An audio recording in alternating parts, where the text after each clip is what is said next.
அனைவருக்கும் வணக்கம். அரசு அதிகாரிகளை உருவாக்கும் நோக்கில் உங்கள் இம்பல்ஸ்.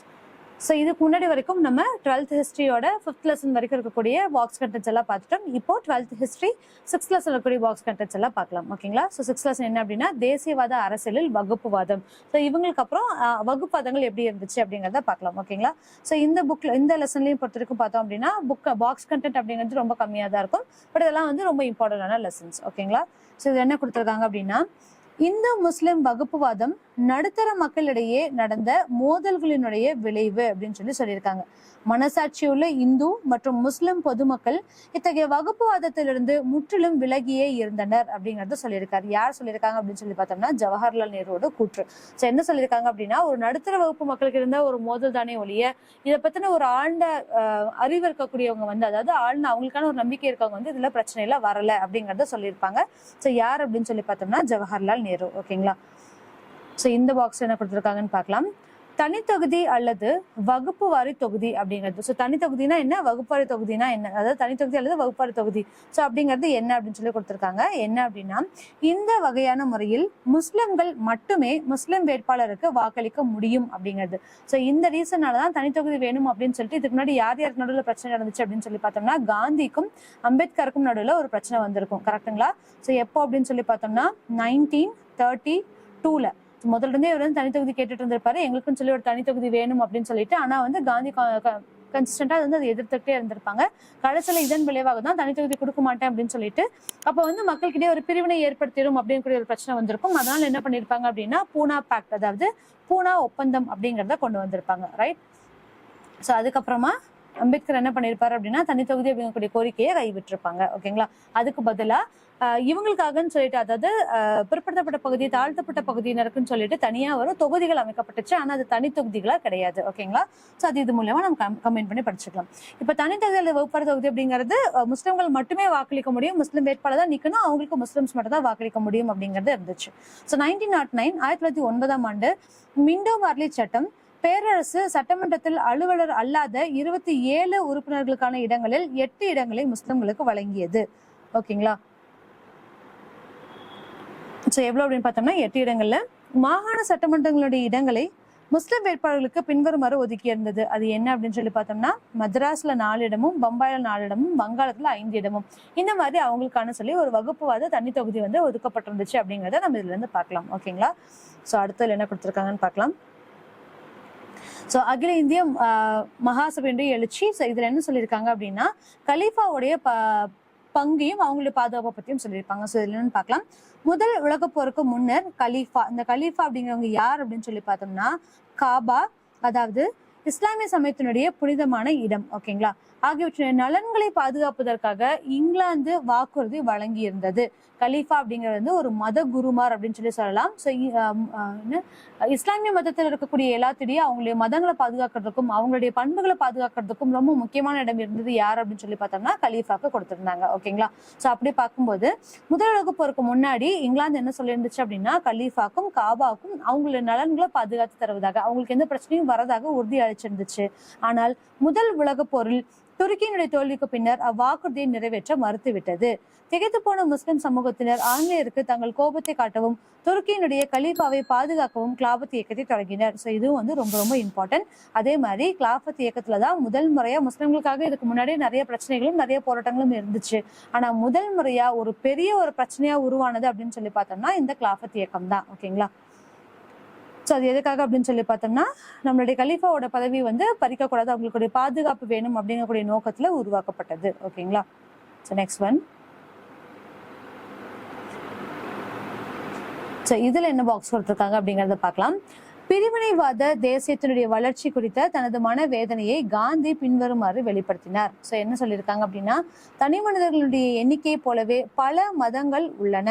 ஆனால் தேசியத்தினுடைய ஆன்மா குறித்த விழிப்புணர்வு உள்ளவர்கள் மற்றவர்களுடைய மதங்களில் தலையிட மாட்டார்கள்.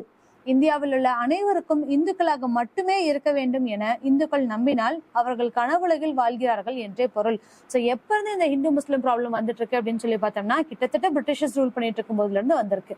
எப்போ நம்மளுடைய தனிநாடு கோரிக்கையாத தனி நாடா பிரிச்சாங்களோ, இந்தியா பாகிஸ்தான் கூடிய பிரச்சனையை பிரிச்சாங்களோ, அப்ப இருந்தே இது வந்துட்டு இருக்கு அப்படிங்கறத நம்ம பார்க்க முடியும். சோ அந்த மாதிரி ஒரு நாட்டுல ஒருத்தங்க மட்டும்தான் வாழ முடியும்னு நினைச்சீங்கன்னா அது கனவுல வாழ்றதா தான் இருக்கும் அப்படின்னு சொல்லியிருக்காரு.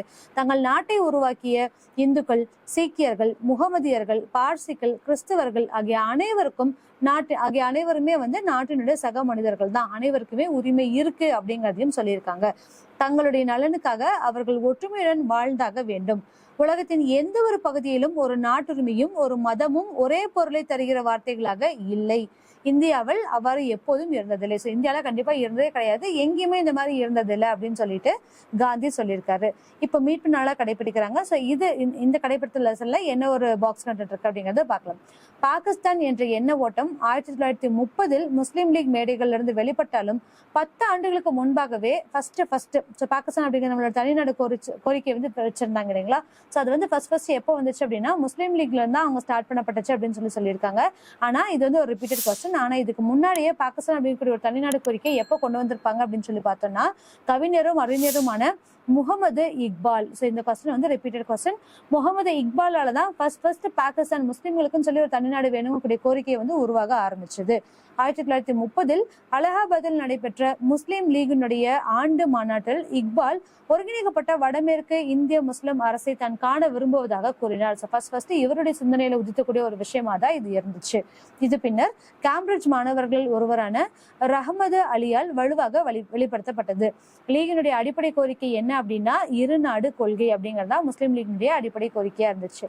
இதனை முதலில் சர் பாசிர் ஹாசன் என்பவர் தான் 1937 நடைபெற்ற பம்பாய் லீக் மாநாட்டில் தனது தலைமை உரையில் குறிப்பிட்டார்.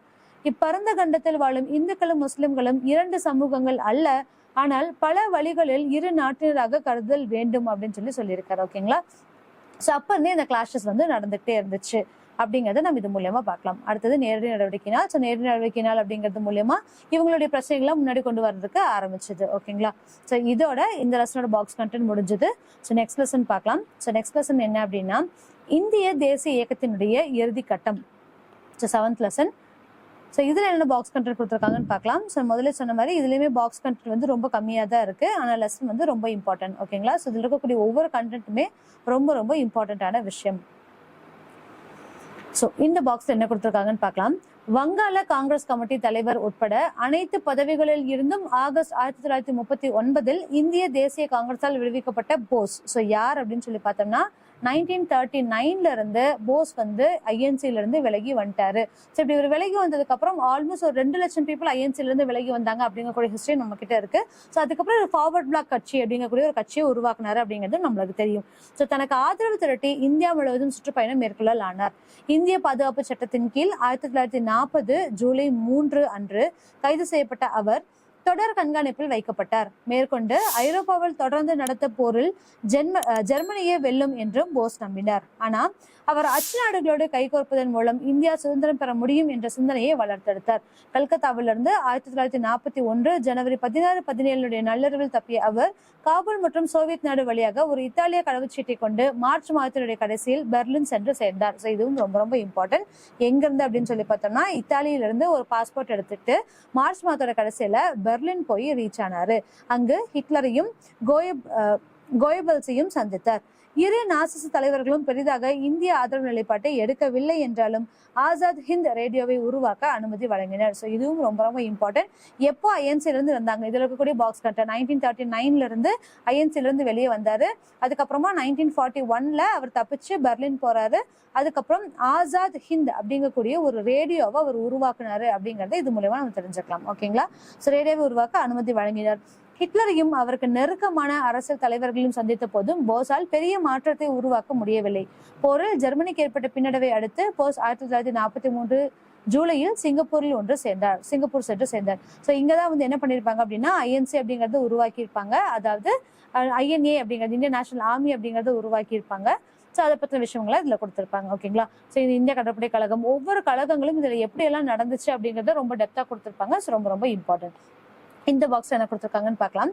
மார்ச் 23, 1940 நிறைவேற்றப்பட்ட தீர்மானம் பின்வருமாறு கூறுகிறது. என்னன்னு சொல்லினா, பூகோள ரீதியில் தொடர்ச்சியாக அமையப்பெற்ற பகுதிகள் பிரிக்கப்பட்டும் தேவைக்கேற்ப இந்தியாவினுடைய வடமேற்கிலும் கிழக்கு பகுதிகளிலும் எண்ணிக்கை அளவில் இஸ்லாமிய பெரும்பான்மை இருப்பது போன்ற பகுதிகளை உருவாக்கி இவை யாவற்றையும் இணைத்து தன்னாட்சியையும் இறையாண்மையும் கொண்டவர்களாக மாற்றி அதிலிருந்து ஒரு தனி நாட்டை உருவாக்க வேண்டும் அப்படிங்கறத சொல்லியிருக்காங்க. சோ இது எதுல இருந்து எடுக்கப்பட்டுச்சு அப்படின்னு சொல்லி பார்த்தோம்னா, சுமித் சர்க்கார் மாடர்ன் இந்தியால இருந்து அவர் கொடுக்கக்கூடிய ஒரு விஷயத்துல இருந்து எடுத்திருப்பாங்க. ஓகேங்களா?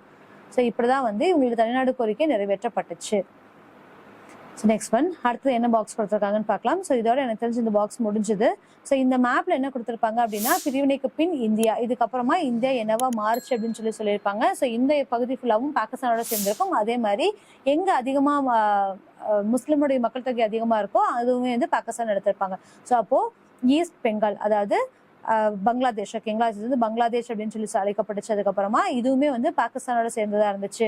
பாகிஸ்தான் அப்படிங்கறதுமே பார்த்தோம் அப்படின்னா பாகிஸ்தானோட தனிநாடு கோரிக்கையில பிரிஞ்சது. மித்த இருக்கக்கூடிய எல்லாமே இந்தியாக்காக அப்படின்னு சொல்லி குறிக்கப்பட்டது. ஸோ இது ஃபுல்லாவே வங்காளம். இந்த வங்காளம் அப்படிங்கிறது பாக்கியதி நதியோட பிரிப்பினால இயற்கையாகவே பிரிஞ்சிருக்கும் அப்படிங்கறத நம்ம முதலே பார்த்திருக்கோம். ஓகேங்களா? ஸோ இந்த மாதிரி தான் கொடுத்துருக்காங்க. அது சுதந்திரத்துக்கான பயணம் எங்கிருந்து எங்க ஆரம்பிச்சிருக்கு அப்படிங்கறத பார்க்கலாம். ஸோ 1857 இதுதான் முதல் நம்மளுடைய பெருங்கழகம் நடந்தக்கூடிய ஒரு இடம். ஸோ 1885 INC உருவாச்சு. 1905 பெங்கால் பார்ட்டிஷன், 1919 ரவுலட் சட்டம் அண்ட் நம்மளுடைய நிறைய மாண்டேக சிற்ப சீர்திருத்தங்கள் அதெல்லாமே கொண்டு வரப்பட்டுச்சு. ஸோ 1930 உப்பு சத்தியாகிரகம் நடந்திருக்கும். அது மட்டும் இல்லாமல் ரவுண்ட் டேபிள் கான்ஃபரன்ஸ் எல்லாமே நடந்திருக்கும். 1942 வெள்ளையனே வெளியேறு இயக்கம் இதெல்லாமே நடந்திருக்கும். 1947 இண்டிபெண்டன்ஸ் கிடைச்சிருக்கு. ஓகேங்களா? ஸோ இதை பத்தி ஃபுல்லாவே இது ஒரு ஓவர்வியூ பார்த்தோம் அப்படின்னாலே நம்மளுடைய சுதந்திரத்துக்கான விஷயங்கள் எல்லாமே நம்மளுக்கு தெரிஞ்சிருக்கும். ஓகேங்களா? ஸோ இதோட ஐஎன்எம் ஃபுல்லா முடிஞ்சது. ஹிஸ்டரியோட புக் பேக் கொஸ்டின்ஸ் எல்லாமே, அதாவது box questions, book back questions எல்லாமே நம்ம கம்ப்ளீட் பண்ணிட்டோம். ஓகேங்களா? ஸோ இந்த மாதிரியான ஒரு இன்ஃபர்மேட்டிவ் கண்டென்ட்ஸ் அண்ட் வீடியோஸ் வேணும்னா நம்மளோட இம்பல்ஸ் யூடியூப் சேனலை ஃபாலோ பண்ணிக்கோங்க அண்ட் இம்பல்ஸ் டிஎன்பிஎஸ்சி டெலிகிராம் சேனலை சப்ஸ்கிரைப் பண்ணிக்கோங்க. தேங்க்யூ.